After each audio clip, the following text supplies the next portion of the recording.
conductive wire, and you were so electric. I had no say when you came so near and just passed right through me. Hey everyone, welcome to Geekdom is Back. I'm your host, Deanna Chapman, and I am joined once again by Nat Brehmer. Today we are talking about a couple of X-Men stories. We're talking X-Men Days of Future Past and the Uncanny X-Men number 159, which is a Dracula story. And Nat, you and I are big horror fans, so first, thank you for suggesting this. My absolute pleasure on that one. You know, X-Men is one of those teams that I just haven't had the chance to dive into yet because I feel like there are so many different X-Men titles. When you said X-Men number 159, I actually went to the wrong X-Men first, and I was like, oh no, we're still talking Uncanny X-Men. So then I was like, why would I read a single issue that's in the middle of like a 4-part story? And then I was like, this isn't the right X-Men title, that is why. So there's so many issues that you can read when it comes to X-Men because, like I was just saying, you have the Uncanny X-Men, then you have the regular X-Men title, and you've had like X-Men Red, X-Men Gold, and so many little titles and little series to go along with it that I just simply have not been able to figure out like a good starting point. Mm-hmm. And I think Days of Future Past, I wouldn't necessarily call it the best starting point, but with, you know, the trade and what Marvel Unlimited suggests, they tell you to read issue 138 to 143 of the Uncanny X-Men, even though technically the Days of Future Past storyline is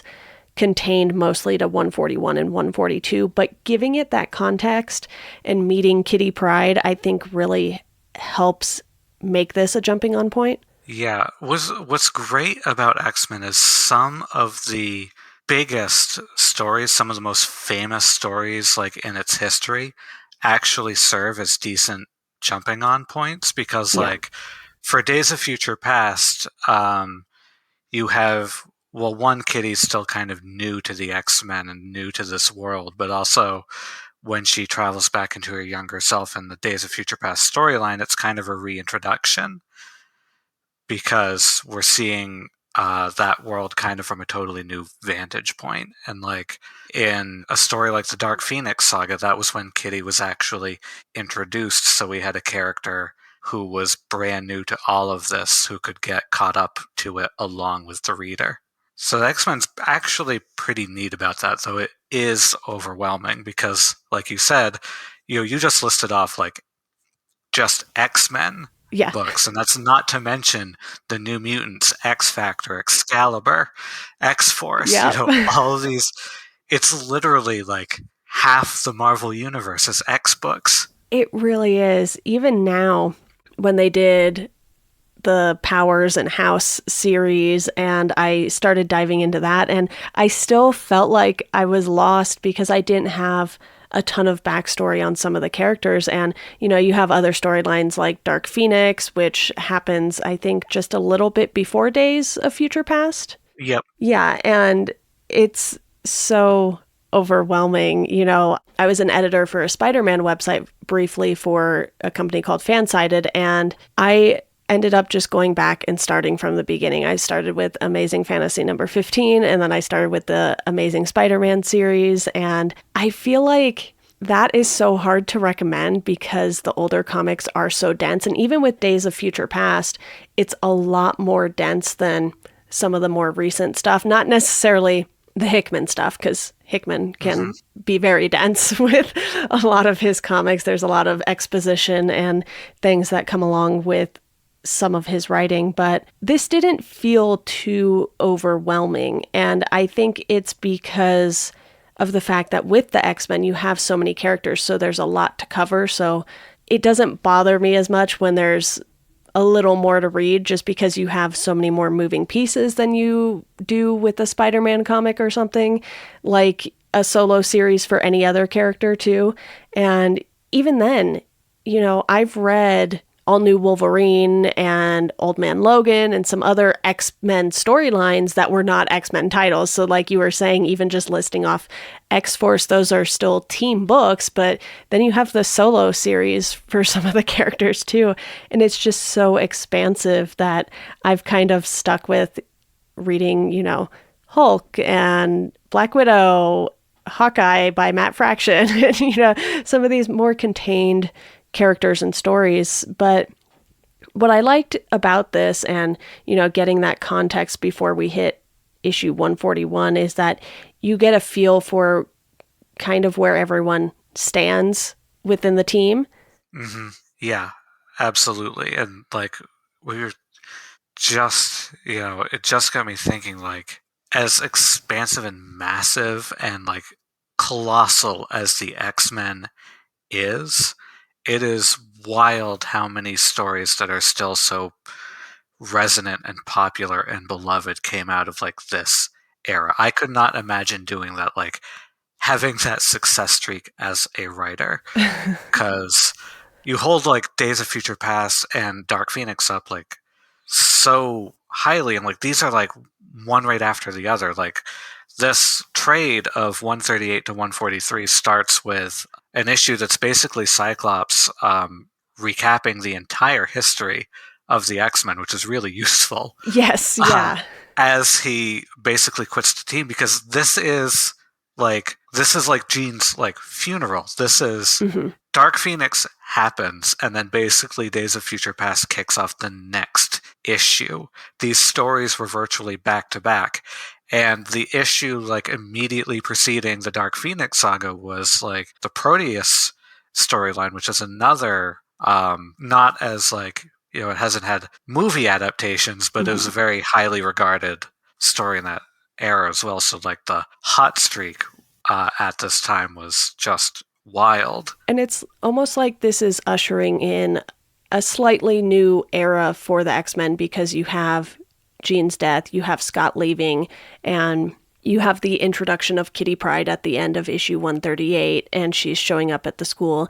In 139, things get a little wild, and we see an appearance from the Hulk, and you have sort of Alpha Flight, and you have this whole Nightcrawler versus Wendigo in 140, and they're throwing a lot at you, and it's not like we spend all that much time with Kitty getting adjusted. She's just kind of thrown into the mix of things. We see her reaction to the danger room, and then it's just diving right in. And, obviously issues 141 and 142 are the sort of main focus here because it's the actual story. But you have this time in the future where Wolverine, Sprite, Storm, and Colossus are the only X-Men left. And Sprite being Kitty, for anyone who is listening and hasn't read this yet. I'm not sure why you would, though, because we're about to spoil even more. And she, like you said, inhabits her younger self with her future self, or her future self's mind at least, and they're trying to prevent the assassination of the president. So even though this is a good jumping on point too, it throws you right into what the climate was like at the time of the comic being written. And, people get mad when comics get political or get woke, as people say now, but it's like they've always been this way. It's like when people get mad at Stephen King for being political on Twitter, and I'm like, have you not read or watched The Dead Zone? Like, it's right there in your face. Yeah, like I can't imagine what you would even think the X-Men is without political context. But yeah, like one thing I just thought of just now, as much as I've got like notes written down and everything, but one thing that just occurred to me this second is how smart it is to center Kitty at the heart of especially the specific Days of Future Past storyline, because this is a brand new character, and we've seen over and over again that people don't always react terribly well to brand new characters. I love the idea of framing her at the center of this thing to show that, especially in this time travel storyline, to show that this brand new character is actually like really important, like cementing her importance to the group, like, permanently right out of the gate is a really interesting approach. Yeah, and they toss a ton at the readers for these two issues because you have in the 80s storyline, they're going against the Brotherhood of Evil Mutants, which includes Destiny, Pyro, Avalanche, Mystique, and the Blob. Mm-hmm. And then you have in the future, they're going up against Sentinels, and there's so much happening. You can't even really take a breath during these. And I think that's great because I don't love it when it feels like there's filler to try to hit a specific issue count or something. And maybe this happened less or more back in the day because they just let the ongoings run for hundreds of issues. But it didn't feel like any of what was included in this trade was filler, except for maybe issue 143, but that still had its purpose with Kitty at the center of the story and her sort of going through this big test and passing it, even though one would think that issues 141 and 142 were a big enough test for her. But I think it's still a very fun look at a new character. And the fact that this is one of the X-Men storylines that still gets talked about so much, obviously you and I are talking about it, but even in videos and other podcasts, and the fact that it was adapted into a movie, I think just goes to show the staying power that it has. Yeah, for sure. And, there are so many, like, reasons to talk about Days of Future Past, but I really kind of picked this one because I wanted to kind of look at how much was introduced in just these handful of issues and how much this small frame of time, like, fundamentally changed X-Men moving forward. Because there's a lot to talk about, obviously, was the themes and resonance of Days of Future Past, which I'm sure we'll definitely touch on, but, like, the fact that in just a small frame of time, especially if we take the other issues kind of in this collection into play, we have, like, the very casual reveal of Wolverine's name, which I love. Yeah. We have the introduction of Rachel Summers and Pyro, Avalanche, Mystique essentially being introduced to the X-Men title for the first time. And then this time travel story, which, so much of the entire concept of the X-Men and the X-Men titles became so time travel focused after this that there's just so much in just this small handful of issues that became, like, massive. And we have obviously Kitty being introduced to the team, like, as a member. And it's just utterly wild how much of this, like, 60-year legacy or whatever was introduced in just this handful of issues. I think that's one of the things about Claremont in general, too, just becoming one of the biggest X-Men writers, and obviously followed by great writers as well. I've heard very good things about the new X-Men run from Grant Morrison and the work they did on that. And I just, again, have not been able to wrap my head around enough of this to know where to jump in. I've kind of read bits and pieces. I do believe I read some of Dark Phoenix, if not all of it, but it was a while ago. So I think my plan is to sort of, take this Days of Future Past moment and kind of go back a little bit and work my way through some of the prior storylines just to get a little more of that context, and then maybe jump into something a little newer and go from there. But I think starting at the beginning, not always the best advice, especially given how much time it would take to kind of run through everything chronologically. I mean, I was crazy enough to do that with Stephen King and go through everything chronologically. I think I can only handle one big project like that. Yeah. And Days of Future Past too, you mentioned themes and sort of just digging in there, and obviously we mentioned the politics of it all, and they go and they save Senator Kelly, and then we see Project Wide Awake. Yes. At the very end there. And it kind of just goes to show that no matter what the X-Men would have done, the government was always going to do what the government does. That is my favorite thing about it. That is like the number one thing that, although I liked the film, but like this was adapted into a movie, this was adapted into the animated series, but what everything that has adapted the story missed is the punch of that ending suggesting that maybe this is just always going to happen. Yeah. And the comics have kind of really over time here and there hinted at it a bit too, that maybe no matter what, Days of Future Past is the future we are always moving towards very slowly because of like comic book time. Yeah.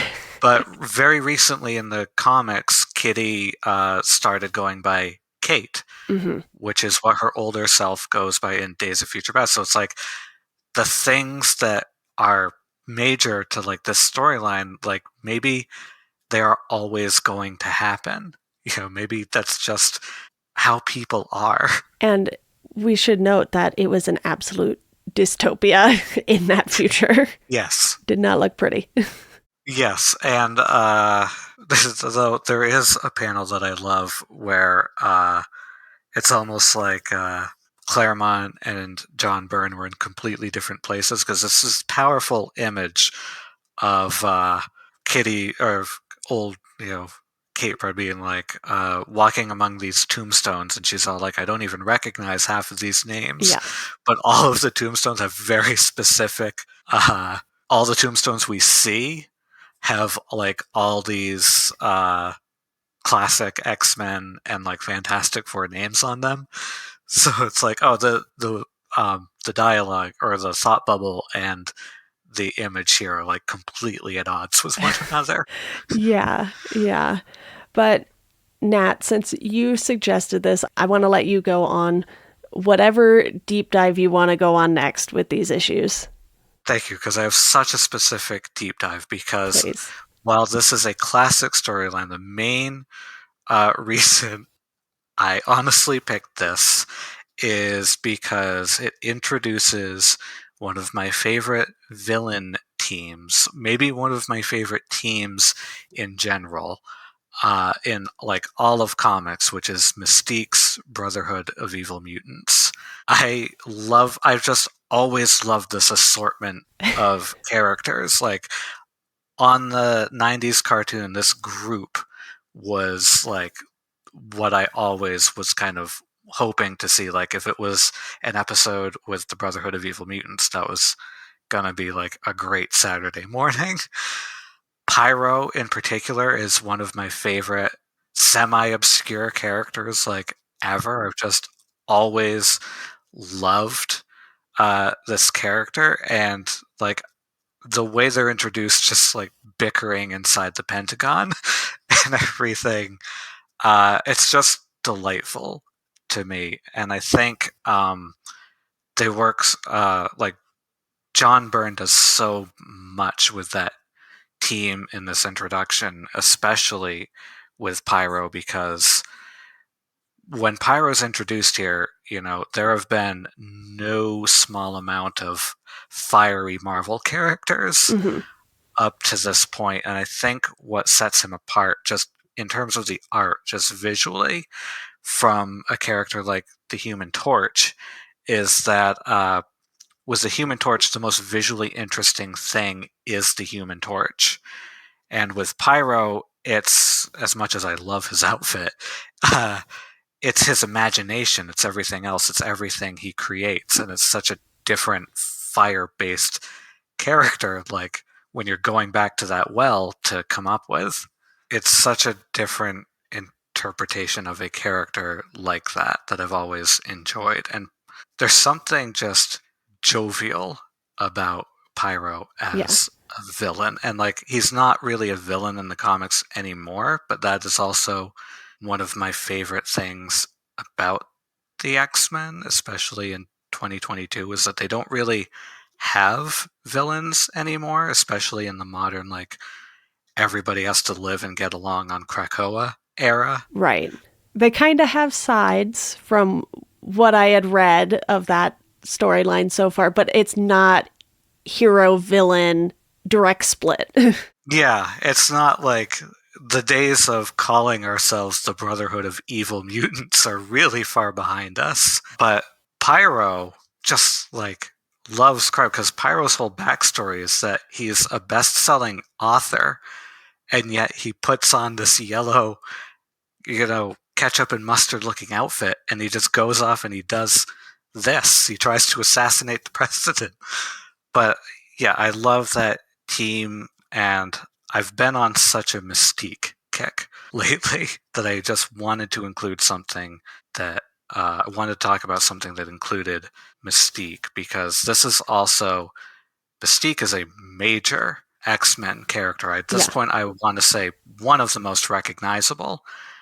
And this storyline kind of marks her transition from being a Miss Marvel villain to an X-Men villain. Yeah, there was a moment in this with Mystique that I really loved, and it was when she confronts Professor X, and instead of just outright killing him, like you would think the big bads would want to do, she just paralyzes him and sort of uses him as a hostage. And when you have villains who are willing to think ahead like that, I find them so much more enjoyable. And I think that's why a lot of people want like a Doctor Doom movie, because we love villains that actually challenge the heroes in a way they have not been challenged before necessarily.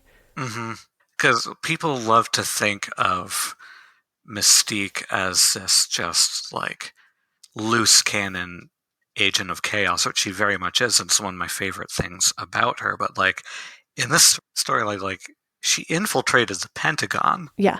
Like she is very good at what she does. Yeah, and I mean it's kind of like why we see Green Goblin and Doc Ock time and time again in the Spider-Man comics. And sure, we see Rhino a lot, but we all know Rhino's not going to be a character who is planning a lot of things out like Green Goblin or Doc Ock. He's just brute force, hard to stop. Mystique is kind of like a classic like sitcom archetype. She is the character. She's like that uncle or cousin or something that like blows through every now and then, and might not even like not be on your side. Like sometimes might be like taken into the group because she has a lot of family in there. Yeah. But will always betray your trust every single time and will always make everything worse. Look, Mystique is out for herself and no one else. But having said that, like another thing that's huge is like I mentioned how many things were introduced or set up in this storyline, and we have like right in her introduction to the X-Men, we have a moment with Nightcrawler that sets up something so fundamental to those characters, just immediately starts to set up the arc of the eventual reveal of her being his mother. Yeah. And it's just nuts how that's already packed in there. Like there's so much going on, and there's so much being threaded out like at the same time. It's kind of remarkable. Yeah. Sometimes with these older comics that are a little more dense, I kind of blow through some of them. But with this one, I took my time and I was like, no, I'm going to read every word. I'm going to look at all the panels, and I'm not going to, sort of binge my way through this. And I think this is just a brilliant comic start to finish, even including all of those bonus issues outside of the 2-issue story arc there. And like we were saying earlier, the fact that it's held up so well all of these years later, because you could go back to, read some of the 50s and 60s stuff, and it doesn't really hold up just because of the time period. But this, I feel like, is sort of a sweet spot with certain titles. They just had the perfect creative team. They had these great storylines that utilized the characters well. Like, there isn't anything in this where I kind of felt myself cringing over certain things, which happens definitely with the older stuff from prior decades, for sure. But I guess with the X-Men, it's just a little different because they've always been the outsiders. Yeah, and there's like this storyline, like it actually, like it's very progressive for its time, like in thematically, like with the Sentinels and everything. But it was almost like way more for its time because like now in the comics it's very canon and very blunt in the current like House of X and Krakoa titles of not only Mystique's relationship with the precognitive mutant Destiny, but their marriage. Mm-hmm. And that was their relationship, their explicit romantic relationship was something that Claremont tried to introduce like from the very, very beginning.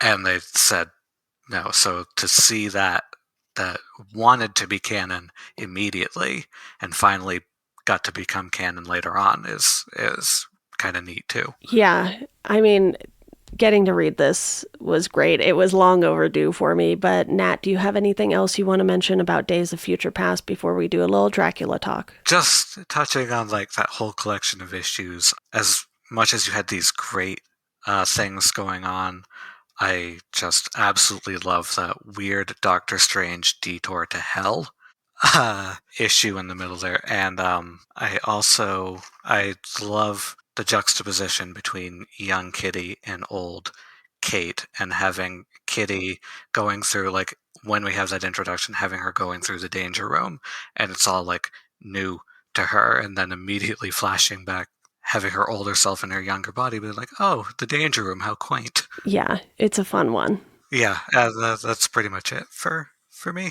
Awesome. Well, we will move on to the Uncanny X-Men number 159 now, which is Night Screams. And you suggested this because, again, we love horror, and this is a fun Dracula storyline, and it features a lot of the same X-Men we just saw. You have Wolverine, Nightcrawler, Storm, Kitty in this, and you have the addition of this taking place largely in Misty Knight's apartment, even though she's not there and it's just her model roommate who is there. Because at first, when I was like, oh, they're going to see Misty, this will be like a cool team up thing. And then that's not what it is. But instead, we get this fun Dracula story where Storm is attacked while she's out and taken to the hospital. And you have the doctors not really knowing what to do because they think the injury is much worse than it is, and because she's a mutant, her blood type isn't the same as, an average person's. And the fact that they just take Dracula and put him in Belvedere Castle in Central Park, I just loved it so much. Yeah. So, yeah, I really want to talk about this one. This is one I read for the first time like a couple years ago, because as much as I've been an X-Men kid all my life, I haven't read everything, and it's so hard. made peace There's so with the much. fact that I never will. There's just too much of it out there. But I think Ryan Larson turned me onto this issue for the first time, and I've loved the X-Men since I was very, very young, and I've loved Dracula since I was very, very young. They're two of my most vital, fundamental interests, and they've merged a lot over the years, but this is absolutely my favorite of them, because Dracula is in some cases, like in all its incarnations, one of, if not like my very favorite stories ever told. And there are a lot, Dracula is a character in the Marvel Universe. There are a lot of stories featuring him, but this isn't an X-Men story with Dracula in it. This is like a adaptation of Dracula casting the X-Men, and that's what I love about it. That is the perfect description for this, because it very much felt more like a Dracula story than an X-Men story, and it just sort of happened to feature them. And like you were saying, there's old monster comics from Marvel that feature a lot of familiar horror faces, and Dracula is one of them. I haven't read a ton of those comics just yet. It was something that I honestly didn't know about until semi-recently. I was just going through every series that they have on Marvel Unlimited because I was looking for video ideas, and I was like, okay, what are some short things that I could also just dive into, like 6 to 12 issue miniseries or something. And I was discovering a lot of these, monster stories, and I was like, okay, I have lots of work to do here. And obviously, Marvel Unlimited, I think now has over 25,000 comics, and I don't think I can be that guy who read every single Marvel comic and wrote a book about it. So I'm going to have to pick and choose my battles here. And like right now I'm reading through Nightwing, the most recent one, which is on like issue 93 or something. So that's taking me a little while to get through. And then I'm planning to dive back into some Marvel stuff. And, finding stuff like this that you can just read as a one-off is really fun because you didn't need any context really for this issue at all. It was very much a standalone thing. And I don't necessarily mean standalone as in filler. This was a very fun story, and I don't really know how it fits into the context of everything else because I didn't read the immediate issues before or after. But sometimes it's nice to just have something like this in between storylines because you don't have to have, like you were saying earlier, a Dark Phoenix rolling right into Days of Future Past every single time. You do want to get some, fun little side stories every once in a while just to get to know these characters a little better. And this is a great look at how strong mentally Storm is. Yeah.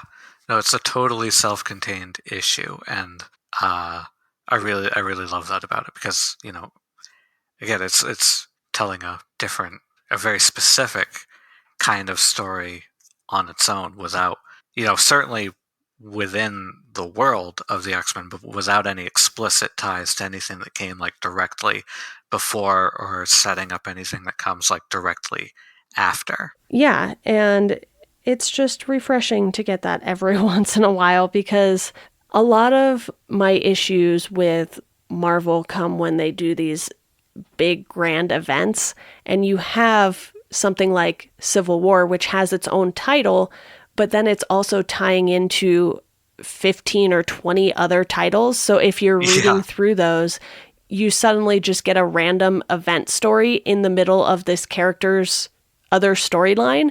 And stuff like that drives me crazy. But stuff like this, I think, is just a perfect little break from the big picture, if you will, because a lot of these big events and these big storylines that bring in other characters are just sometimes too much. And, Days of Future Past is kind of the perfect example of that too, where, it's contained enough. Yeah, sure, the Hulk appears and a few other characters that you don't necessarily see all the time, but you have to have those little appearances. And the Hulk showing up wasn't like, oh boy, here come the rest of the Avengers. Yeah.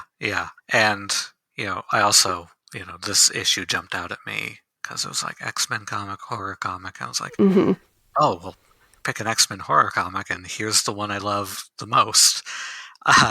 But, yeah, like we've touched on, like I said, like this is casting Dracula with the X-Men, but my favorite thing about it is the way it kind of fills those kind of Dracula archetypes. So it's like, well, you look at like, okay, we've cast Dracula with the X-Men, but like who's who? So it's like, okay, Storm being like the most powerful, but also, by many like the most desired X-Men or whatever. It's like she's Mina, and Dracula's kind of fixing his gaze on her. But my favorite thing is that you would think, and it kind of seems that way early on, that Wolverine being the guy who's been everywhere, seen everything, done everything, you think he's going to be the Van Helsing of this story, and it's actually Kitty. And that's my favorite part. Yeah, and at this point in time, she's still a relatively new character. It's only been about 20 issues since her introduction, and I can't speak to if she appears in every single issue between 143 and 159, but the fact that she's the one who gets through to Storm, I really, really enjoyed that because honestly, not Wolverine's forte. Yeah, and it really starts to cement a bond between Kitty and Storm, like something just really nice between those two characters.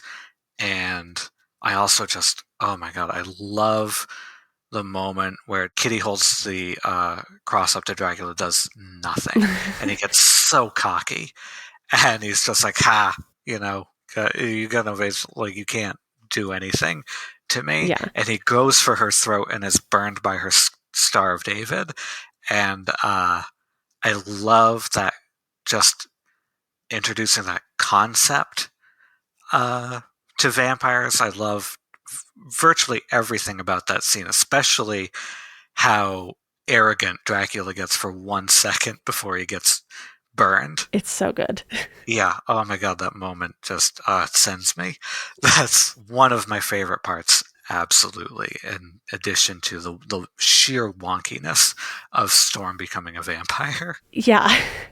They have fun with it. That is for sure in this. And I think one of my favorite things is that with the X-Men, it really feels like you can do a lot more horror stuff. Like if you think of Nightcrawler, Nightcrawler feels like an X-Men character who came straight out of some horror sci-fi movie.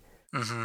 His intro, like his very first scene in comics ever, is him like crawling along this rained out abbey in Germany as he's being chased by a mob with pitchforks and torches. So like there absolutely is kind of a universal monster quality to him, and I think that juxtaposition that X-Men has always been great at, like, Beast looks like an animal but is insanely smart. We have Nightcrawler, who looks like a demon but is a man of intense faith. Yeah, and I mean, if you think about where Marvel sort of started with things like Strange Tales, it makes perfect sense that this was sort of the progression. It's like, yes, they really dug into the superhero genre, but a lot of stuff from the early days, and this goes for Marvel and DC, there was a lot of horror stuff. You have House of Secrets, House of Mysteries over at DC, and then you have, like I said, Strange Tales, and Dracula's in a bunch of comics. So it just makes sense that some of these characters go hand in hand, and I think this was a great use of Dracula and the X-Men. Mm-hmm. Yeah, absolutely. And I also love the way the art kind of changes to reflect that too. The art kind of gets more moody and gothic and feels more like, even visually, like this is more of a Dracula thing, like very classically so. And I eat that stuff up, so I really loved that. Oh, absolutely. And I am so glad you mentioned this one because I had absolutely no clue it existed. And I know you're big on finding, the Friday the 13th comics, Jason comics, and a bunch of these big horror franchise comics, especially Puppet Master, which we've talked about on the podcast before. And to find these things existing within, the Marvel universe, it's just really fun. Mm-hmm. Yeah, absolutely. And thinking about Nightcrawler again, like there's another moment again involving a cross that I love, where because like every vampire story, this sets up its kind of inherent own vampire mythology, where Claremont really doubles down on the thing where like the cross doesn't work if the faith doesn't work. And so for Wolverine, it does nothing because that shouldn't be a shock to anyone really. Yeah. But then Nightcrawler takes his like two sticks together, and like his faith is so strong. And I think that might be one of the first instances of his faith becoming such a defining part of the character. But like knowing that about Nightcrawler, it's really neat to see it him kind of have that moment of saving the day in that kind of way. So that's another part I really, really love as well. Yeah. Well, I think that kind of wraps up everything I have to say on these comics. Do you have any final thoughts? I just loved the sheer existence of this particular issue and wanted to talk about it for sure. One other thing, like as a last thought I'd add, is I absolutely love that Dracula just essentially lets Storm go because he respects her too much. Yeah. What a king. It's great. But Nat, do you have any other comics or anything in general that you would like to recommend? If you haven't read these issues we just talked about, please read those.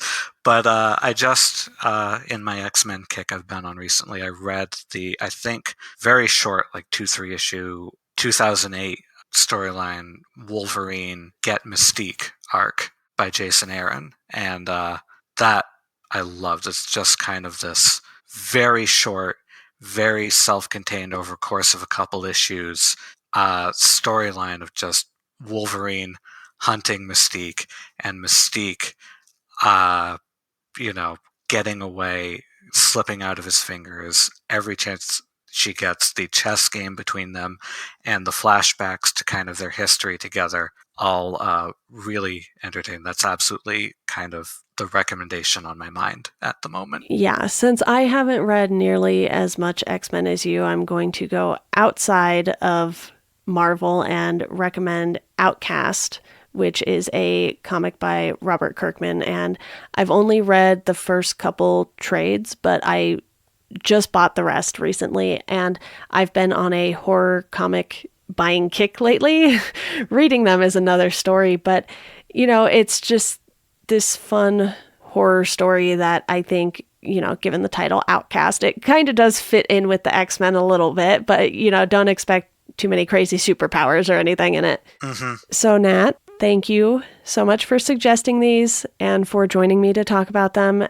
I know this podcast is wrapping up semi-soon here, so I wanted to at least get one more X-Men episode because I think even though I have covered like almost all of the MCU movies up until I think Black Widow was the last one I did and I kind of dropped off of them, I didn't do quite as many X-Men movies as I thought I would have for this podcast. So I'm thrilled to at least talk about some more X-Men comics.